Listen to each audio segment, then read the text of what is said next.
Hello everyone, welcome back to scientive classes. आज आप लोग के बीच में कंप्यूटर साइंस के इंपॉर्टेंट क्वेश्चन को डिस्कस करने वाले हैं जो इस बार आने का चांसेस सबसे ज़्यादा है। तो यहाँ पे आप देख पा रहे हैं जो प्रीवियस ईयर में क्वेश्चन पूछा गया, right short note on the following. First है ट्रांसमिशन मीडिया, सेकेंड है ईमेल। तो यहाँ पे पहले ट्रांसमिशन मीडिया के बारे में पढ़ेंगे, उसके बाद ईमेल के बारे में डिस्कस करेंगे। तो चलिए शुरू करते हैं। Transmission media. ट्रांसमिशन मीडिया क्या होता है? Transmission media refers to the physical और wireless path use to transmit data from one device to another in a network. It is categorize into two types. ध्यान दे दोस्तों, ट्रांसमिशन मीडिया रिफर्स होता है बिना वायरलेस का, ये फिजिकल और बिना वायरलेस का पाथ होता है जो ट्रांसमिट करता है डाटा को एक जगह से दूसरे जगह तक। अब आते हैं, it is categorize into two type. इसे दो टाइप में कैटेगराइज किया गया। पहला वायर्ड मीडिया, इसे गाइडेड मीडिया भी बोला जाता है। वायर्ड मीडिया का यूज कहाँ पे किया जाता है? Uses physical cables to transfer data. Example, यहाँ पे इसका एग्जाम्पल लेते हैं तो twisted pair cable use in telephone lines and local area network. Second है कोएक्सियल केबल, इसका यूज किया जाता है cable TV and broadband connection में। आते हैं इसका नेक्स्ट एग्जांपल में, fibre optic cable uses light signal for high speed data transfer. तो ये हमारा एग्जांपल होते हैं वायर्ड मीडिया का। और सेकेंड आता है इसका कैटेगराइज में वायरलेस, जिसे अनगाइडेड मीडिया कहा जाता है। इसमें इलेक्ट्रोमैग्नेटिक वेव का यूज किया जाता है डाटा ट्रांसमिशन के लिए। और इसका एग्जाम्पल लेते हैं तो रेडियो वेव आता है using in AM FM radio and wifi. Second इसका माइक्रोवेव है, माइक्रोवेव का यूज किया जाता है सैटेलाइट कम्युनिकेशन में। इंफ्रारेड रेज है, इंफ्रारेड रेज का यूज किया जाता है remote control and short range communication में। तो ये हमारा ट्रांसमिशन मीडिया का शॉर्ट नोट है। अब इसको अच्छे से तैयार करके जाए एग्जाम में, और इसको लिखने से आपका एक भी नंबर नहीं कटेगा। तो चलिए चलते हैं नेक्स्ट ईमेल की तरफ। तो आप देख पा रहे हैं यहाँ पे ईमेल को पढ़ना है। ईमेल का फुल फॉर्म होता है इलेक्ट्रॉनिक मेल, एक मेथड होता है। तो लिखा हुआ यहाँ पे, email electronic mail is a method of exchanging digital message over the internet. ठीक है ना, इंटरनेट के ऊपर डिजिटल मैसेज को एक्सचेंज करने के लिए इसका यूज किया जाता है। It allows users to send and receive text, ये अलाउ करता है रिसीवर्स को सेंड करने में, रिसीव करने में। ठीक है ना, जैसे इमेज को सेंड करना है, डॉक्यूमेंट को सेंड करना है, अदर फाइल्स इंस्टेंटली सेंड करने के लिए ईमेल का यूज किया जाता है। अब आते हैं features of email. Sender and receiver requires N email address, example someone@example.com। ठीक है ना, ये हमारा ईमेल का एग्जाम्पल है। उसके बाद आते हैं attachment. Users can send files, images and documents. Attachment से हम लोग क्या भेज सकते हैं? फाइल को भेज सकते हैं, इमेजेस को भेज सकते हैं, डॉक्यूमेंट को भेज सकते हैं। उसके बाद आता है CC/BCC, ये सेंडिंग करता है copies of an email of multiple recipients का। नेक्स्ट है spam filtering, help in managing unwanted और जंक ईमेल। अब आता है एडवांटेजेस ऑफ ईमेल। ईमेल का क्या एडवांटेज है? फास्ट कम्युनिकेशन, बहुत तेजी से मैसेज को हम डिलीवर कर सकते हैं कुछ सेकेंडों में। तो यहाँ पे लिखा हुआ है message are delivered within seconds. दूसरा होता है cost effective, no postal charge making it cheaper than traditional mail, मतलब इसका कोई भी पैसा नहीं लगता है। और थर्ड है global rich, can be accessed from the anywhere using the internet, इसको कहीं भी दुनिया में पहुंचा सकते हैं। नेक्स्ट इंपॉर्टेंट 5 मार्क्स है, distinguish between infix, prefix and postfix algebraic expression by giving example of each. यहाँ पे ध्यान देते 3 कॉलम बनाया हुआ है, इनफिक्स का, प्रीफिक्स का, पोस्टफिक्स का। इनफिक्स में आते हैं तो the operator is written between the operands as we normally write the arithmetic expression. Prefix में आते हैं the operator comes before the operands is called prefix. और पोस्टफिक्स में आते हैं the operator is written after the operands then it is known as postfix operator. अब आता है यहाँ पे ध्यान दें नोटेशन ऑपरेटर बिटवीन ऑपरेंड्स। यहाँ पे ध्यान दें जो नोटेशन होगा वो क्या होगा? ऑपरेटर बिटवीन ऑपरेंड्स से। इसका जो नोटेशन होगा ऑपरेटर बिफोर ऑपरेंड्स, और इसका जो नोटेशन होगा ऑपरेटर आफ्टर ऑपरेंड्स हो जाएगा।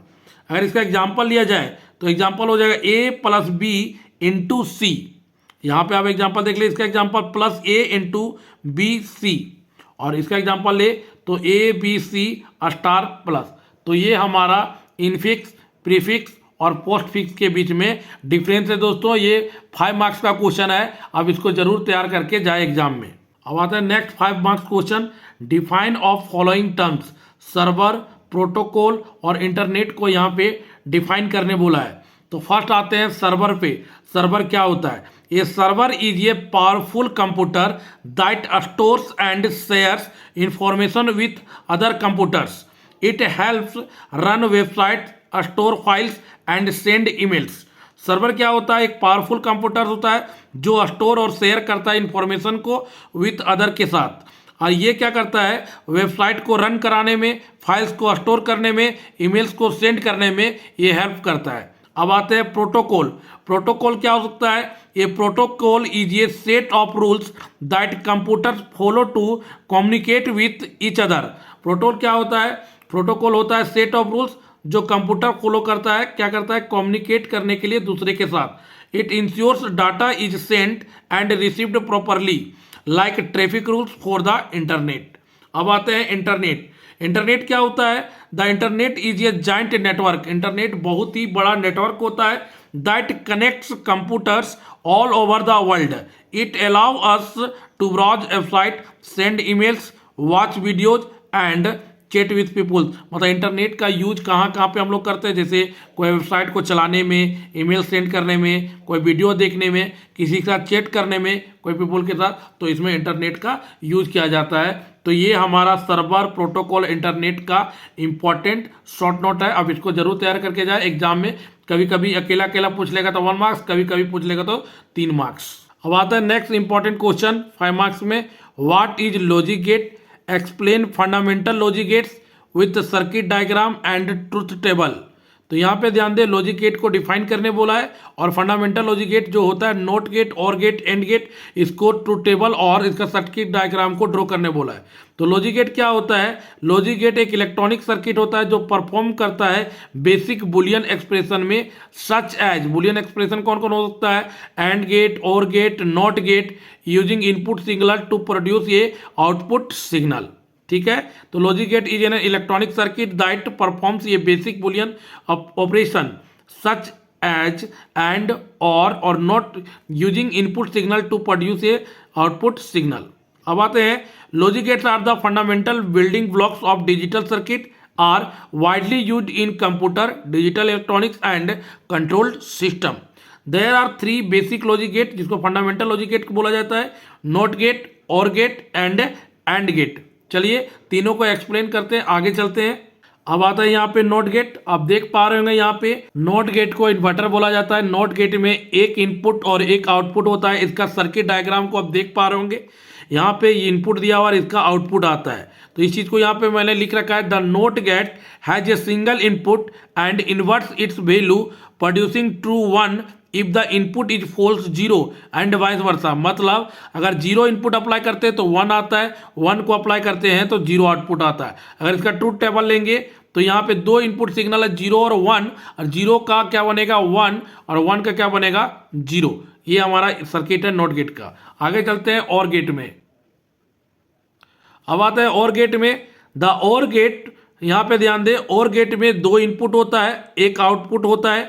तो यहाँ पे वही चीज को लिखा हुआ है, the or gate output true if any input is true, if output false 0 only if all inputs are false.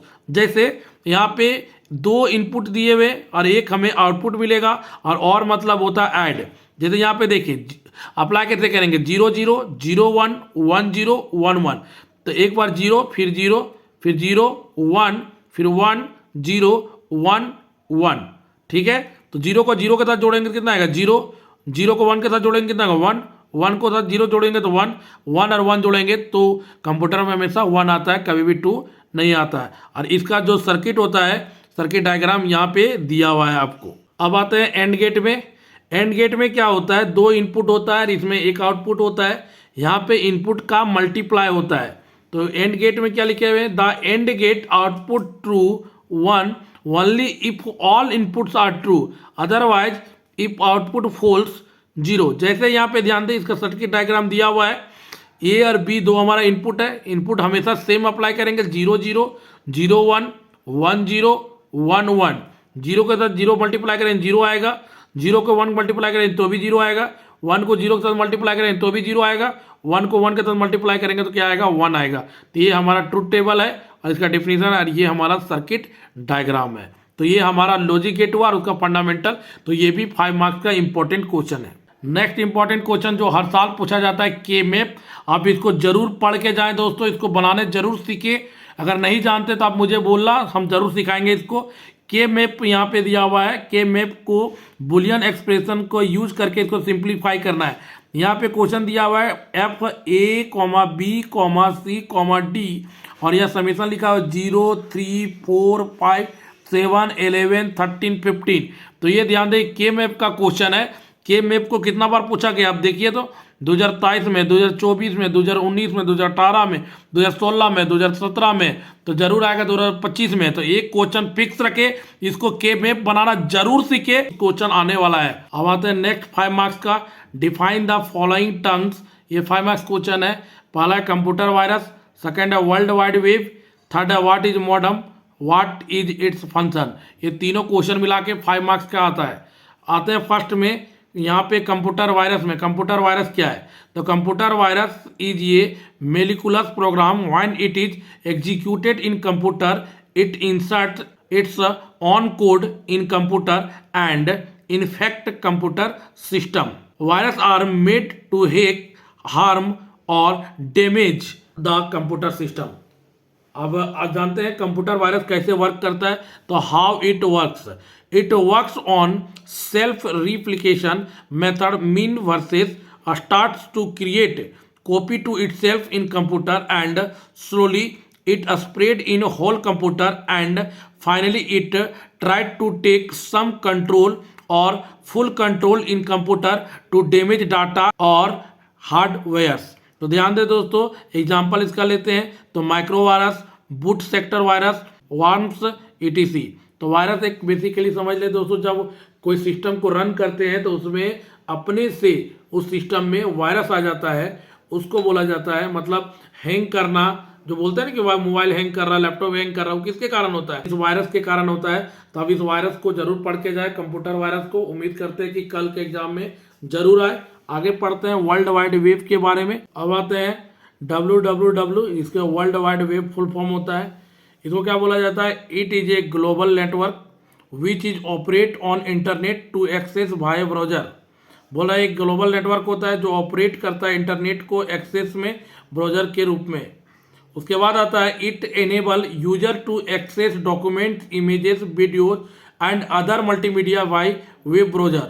ठीक है, ये यूजर को इनेबल करता है डॉक्यूमेंट, इमेजेस, वीडियोज को, अदर मल्टीमीडिया जितना भी है उसको वेब ब्राउजर में यूज करने के लिए एक्सेस करता है। आते हैं 3 की कंपोनेंट ऑफ www।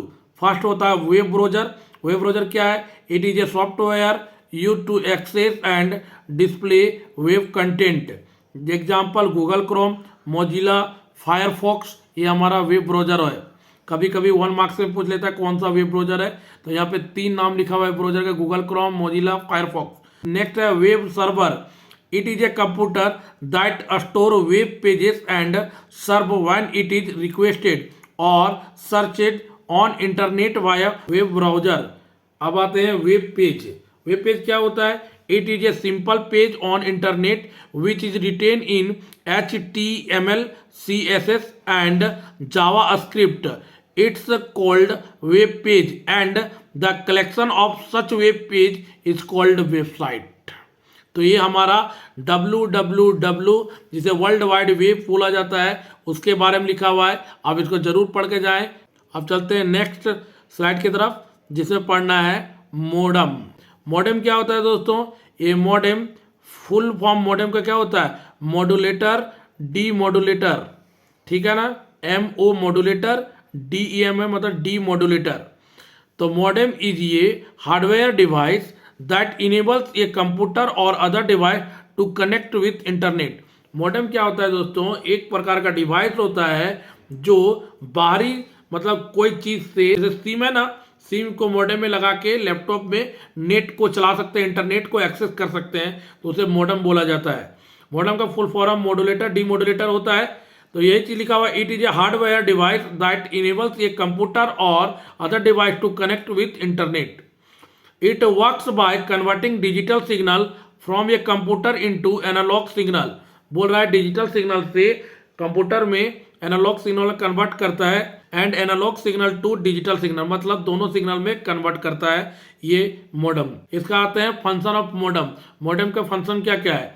तो modulation, it is a process of converting digital data from a computer into analog signal for transmission over communication line. और सेकेंड आता है डी मॉड्यूलेशन, तो it is a process of converting incoming analog signal into back digital data for the computer to process. तो ध्यान दे दोस्तों, modulation में converting digital data को किस में कन्वर्ट कर दे रहा है? Analog signal transmission over communication line. और डीमॉड्यूलेशन में क्या करता है? जो कन्वर्टिंग इनकमिंग एनालॉग सिग्नल है उसको वापस बैक करके डिजिटल डाटा में कन्वर्ट कर जाता है कंप्यूटर को प्रोसेस करने के लिए। तो ये हमारा मॉडेम और मॉडेम के फंक्शन के बारे में। अब इसको अच्छे से पढ़ के जाए, कभी कभी 1 मार्क्स कभी कभी 3 मार्क्स में पूछ लेता है। यहाँ पे ध्यान दो दोस्तों, क्वेश्चन बोल रहा है write a program in C++ to find the sum of any 5 numbers using constructor member function. तो यहाँ पे ध्यान दे, मेंबर कंस्ट्रक्शन फंक्शन का यूज करके हमें कोई भी 5 नंबर का सम निकालना है, उसके प्रोग्राम को लिखना है। तो यहाँ पे आप प्रोग्राम देख पा रहे होंगे, hash include dot iostream using namespace studio, यहाँ पे लिखा हुआ ये सब हमारा देख पा रहे होंगे, ये हमारा प्रोग्राम है। आप इसको लिख लें और अच्छे से तैयार करके जाएं। ये हमारा प्रोग्राम है, ये जरूर आने वाला कल एग्जाम में है, तो एग्जाम में जरूर अच्छे से इसको पढ़ के जाएं, ठीक है ना। चलते हैं नेक्स्ट क्वेश्चन की तरफ। अब आते हैं next, write short notes on the following DDL, DBMS, tautology, server. DDL क्या होता है दोस्तों? Data definition language.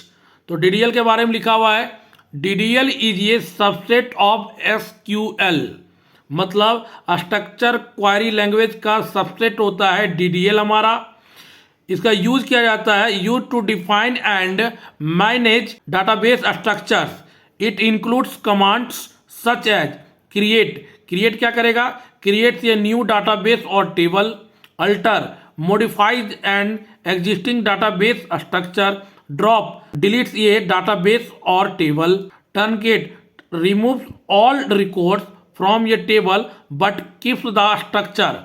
DDL statements affect the scheme of a database and do not manipulate data directly. तो ये हमारा DDL के बारे में है। अब इसको अच्छे से पढ़ ले और दोस्तों लिख के प्रैक्टिस करें, अभी आपके पास 1.5 दिन है। अब चलते हैं next, DBMS, database management system. Database management system के बारे में क्या लिखा हुआ है? A DBMS is software that enables users to store, retrieve and manage data efficiently. Key features include data organisation, data security, data integrity.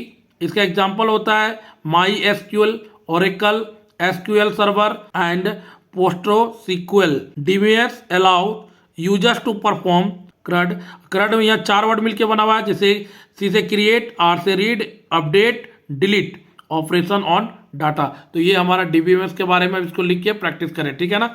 अब चलते हैं नेक्स्ट, टोटोलॉजी की तरफ। टोटोलॉजी, टोटोलॉजी क्या है?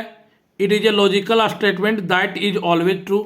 टोटोलॉजी क्या है? एक लॉजिकल स्टेटमेंट जो हमेशा ट्रू होता है, regardless of the truth values of its components. In Boolean logic a tautology ensures that the output is always true for all possible input, ठीक है। एग्जाम्पल में आते हैं, A or not A always result is true. Tautologies are essentials in proportional logic and mathematical proofs, ठीक है। तो ये हमारा टोटोलॉजी के बारे में। अब इसको अच्छे से पढ़ के जाए। अब आते हैं सर्वर के बारे में। सर्वर क्या होता है? A server is a powerful computer और system that provide services to other computers clients in a network. Types of server include web server. Web server क्या होता है? होस्ट वेबसाइट्स, एग्जाम्पल अपाचे और IIS। डाटाबेस सर्वर में जाएंगे तो manage database, जैसे MySQL, SQL server. File server में जाते हैं, stores and shares file. Application server में जाते हैं तो runs software application for clients. Servers play a critical role in networking by handling requested and managing resources efficiently. तो ये हमारा सर्वर के बारे में। अब इसको पढ़ ले और लिख के प्रैक्टिस करें दोस्तों। अब आता है next question, what is difference between static memory allocation and dynamic memory allocation. यहाँ पे ध्यान दे, एक तरफ स्टैटिक मेमोरी एलोकेशन लिखा हुआ है, एक तरफ डायनेमिक मेमोरी एलोकेशन लिखा हुआ है। स्टैटिक मेमोरी एलोकेशन में जाते हैं तो memory is allocated during compile time before the program runs and can not be change during run time. तो ध्यान दें, स्टैटिक मेमोरी एलोकेशन कभी भी प्रोग्राम के दौरान चेंज नहीं होगा। सेकंड आते हैं इसमें डायनेमिक मेमोरी एलोकेशन में, तो memory is allocated during run time while the program is running and can be resized as needed. इसको चेंज नहीं कर सकते, इसको चेंज कर सकते हैं। नेक्स्ट आते हैं the size of memory is determined at compile time and remains constant throughout the program. Memory can be allocated and deallocated dynamically based on program requirements. Next आते हैं in static memory allocation there is no memory, क्या लिखा है, reusability ना, reusability. In static memory allocation there is no memory reusability. In dynamic memory allocation there is memory reusability concept is used and memory can be freed whenever required. ठीक है, अब आता है fourth number, faster as memory is allocated at compile time. यहाँ पे आ जाएगा help is optimizing memory uses for application needing variable size. यहाँ पे आते हैं वेस्टेज, है ना, वेस्टेज लिखा हुआ ना, waste memory if not fully utilized and inflexible for program requiring dynamic data sizes, slower due to run time allocation and prone to memory leaks if not properly managed. तो ये हमारा static memory allocation और dynamic memory allocation है। अब आते हैं next है it uses stacks for managing the static allocation of memory. यह स्टैक को यूज करता है। It uses heap not hip data structure of memory for managing the dynamic allocation of memory. It is less efficient, it is more efficient. Example जाते हैं तो static memory का example हो जाएगा जनरली यूज्ड फॉर एरे, और इसका example ये होता है लिंक्ड लिस्ट के लिए यूज किया जाता है डायनेमिक मेमोरी एलोकेशन का। तो ये हमारा स्टैटिक मेमोरी एलोकेशन और डायनेमिक मेमोरी एलोकेशन वाला है डिफरेंस। इसको पढ़ के जाइए, 5 मार्क्स वाला क्वेश्चन है दोस्तों। अगर मेरा मेहनत आपको अच्छा लग रहा होगा तो प्लीज मेरे वीडियो को लाइक करें, चैनल को सब्सक्राइब करें दोस्तों। थैंक यू, आपका दिन शुभ हो।